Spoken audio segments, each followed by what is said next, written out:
অভ্যস্ত, হ্যাবিটেট মানে হচ্ছে ধারণা কর, সরি ধারণ কর, ঠিক আছে, হ্যাবিটেট মানে হচ্ছে ধারণ কর।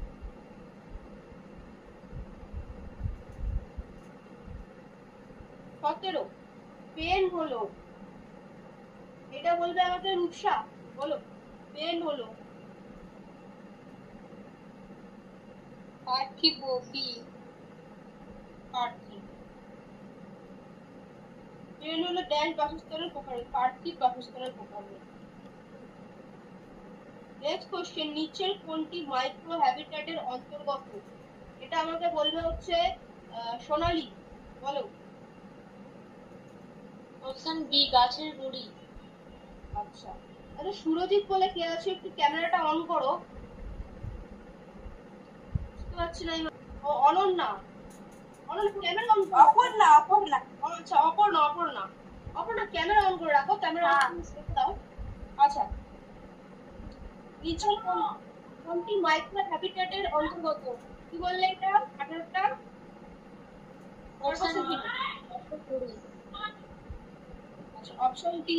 নেক্সট এটা অরণ্যা বলবে, ঠিক আছে? আচ্ছা এটা বললে তুমি হচ্ছে অপশন ডি, একদম ঠিক। মাইক্রো হ্যাবিটেট হচ্ছে বনভূমিতে ঝরা পাতা, একদম ঠিক। আচ্ছা নেক্সট কোশ্চেন 19-এরটা, বিভিন্ন প্রকার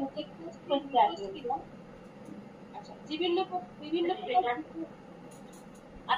প্রক্রিয়া এবং একে অপরের প্রতি নির্ভরশীলতা কি নামে পরিচিত? অনন্যা এটা বলো, সরি অপর্ণা বলো কি হবে, কি করে? Option D. আচ্ছা অপর্ণা এটা করেছো অপশন ডি করেছো, একদমই ঠিক করেছো, বায়োসিনোসিস, একদম ঠিক। একে অপরের উপর নির্ভরশীলতাকে বলা হয় বায়োসিনোসিস। চলো নেক্সট, অফ করে দাও, ভয়েস অফ করে দাও অপর্ণা। আচ্ছা যখন ফোন করবো তখন অফ করবে। হ্যাঁ হ্যাঁ হ্যাঁ, ওকে। পিলোজিক অংশে অবস্থিত গভীর বাসভূমিকে কি বলা হয়? এটা আমাকে আবার বললে হচ্ছে মুন বলবে, বলো। 20টা ব্যাকিয়াল, একদম ঠিক। 21-এরটা আমাকে বলবে রূপসা, গ্রিক শব্দ ব্যাকসের অর্থ কি? 21